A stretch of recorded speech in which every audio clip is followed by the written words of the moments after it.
छोड़ दें तो बाकी सभी पार्टियों को प्रत्याशियों को लेकर एक सवाल पूछे जा रहे हैं कि क्या कांग्रेस, आरएलएसपी और हिंदुस्तानी आवाम मोर्चा के पास अपने कार्यकर्ता नेता नहीं हैं जो बोरो प्लेयर यानी बाहरी को उम्मीदवार बनाया गया है। विपक्ष के पूछे गए ये सवाल सच में महागठबंधन को परेशान करने वाले हैं, क्योंकि इस तरह के बोरो कैंडिडेट से क्या फायदा होने वाला है या फिर नुकसान उठाना पड़ सकता है।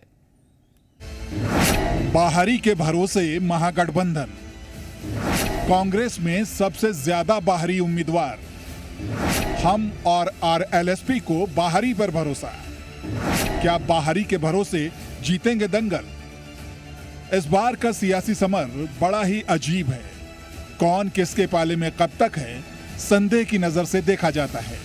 हाल यह है कि बोरो प्लेयर या कहिए बाहरी उम्मीदवारों के भरोसे चुनावी बैतरणी पार करने की कोशिश इस बार हो रही है। यह हाल सिर्फ जेडीयू का नहीं है, बल्कि महागठबंधन का हाल सबसे बुरा है। आरजेडी को छोड़ दें तो कांग्रेस में सबसे ज्यादा उम्मीदवार बाहर के ही हैं। गिनती ही कर लीजिए। कटिहार से तारिक अनवर एनसीपी छोड़कर आए हैं। पूर्णिया से उदय सिंह उर्फ पप्पू सिंह ने बीजेपी को छोड़कर कांग्रेस का दामन थामा है। अनंत सिंह कभी जेडीयू के करीबी थे, आज उनकी पत्नी मुंगेर से कांग्रेस की कैंडिडेट है। तो कीर्ति आजाद भी बीजेपी छोड़कर कांग्रेस में आए हैं। वहीं पटना साहिब से संभावित कांग्रेस उम्मीदवार शत्रुघ्न सिन्हा भी बीजेपी से आए हैं। कांग्रेस के इस बाहरी प्रेम की वजह से ही गुरुवार को सदाकत आश्रम में किचकिच हुई थी और विरोधी इसे मुद्दा बना रहे हैं और अपने हैं जो चुप्पी साधने में ही भलाई समझ रहे हैं। कांग्रेस के पास तो कोई दम ही नहीं है बिहार के अंदर। कांग्रेस का जो रवैया मैं देख रहा हूँ सीटों के बंटवारे के सवाल पे, मुझे लगता है कांग्रेस में कोई नेता बचा ही नहीं। कांग्रेस तो बिहार में मर गई है।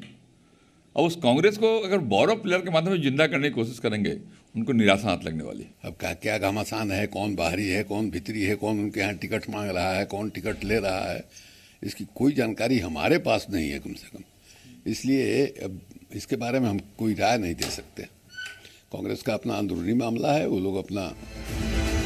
वैसे ये कहानी सिर्फ कांग्रेस की नहीं है। ऐसा हाल आरएलएसपी और हम के साथ भी है। अब हम को देख लीजिए। औरंगाबाद से उपेंद्र प्रसाद वर्मा को उम्मीदवार बनाया है और उपेंद्र प्रसाद वर्मा ने चुनाव लड़ने के लिए जेडीयू का साथ छोड़ दिया। तो वहीं पश्चिम चंपारण से ब्रजेश कुशवाहा और पूर्वी चंपारण से कांग्रेस नेता अखिलेश सिंह के बेटे आकाश सिंह को आरएलएसपी ने उम्मीदवार बनाया है। दोनों बाहरी उम्मीदवार हैं। आरएलएसपी के इस कदम से स्थानीय कार्यकर्ताओं में भारी नाराजगी है। इस बात को आरएलएसपी के सहयोगी भी मानते हैं और बोल भी रहे हैं। माधव जी की जहाँ तक बात है, माधव जी हमारे पार्टी के राष्ट्रीय महासचिव हैं, मुख्य प्रवक्ता है। कार्यकर्ता तो भाई पार्टी के नियमों पे चलेंगे ना। कार्यकर्ता का रुझान जो है, थोड़ा सा नाराजगी था, वो धीरे धीरे नाराजगी हम लोग समझा कर खत्म कर देंगे। स्थानीय लोगों का तो समझिए कि हर तरीका से सभी लोगों पे एक अलग पकड़ होती है। संगठन, पार्टी के अलावा भी उसकी अपनी एक व्यक्तित्व होती है जिससे लोग को अपने प्रति रुझान रखता है। दरअसल महागठबंधन में आरजेडी को छोड़ दें तो सभी दलों ने बाहर से नेताओं को लाकर प्रत्याशी बनाया है।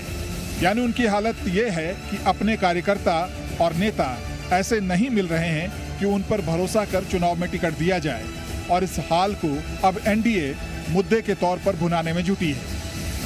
मोतिहारी से रंजीत के साथ धीरज ठाकुर और रुपेंद्र, जी मीडिया, पटना।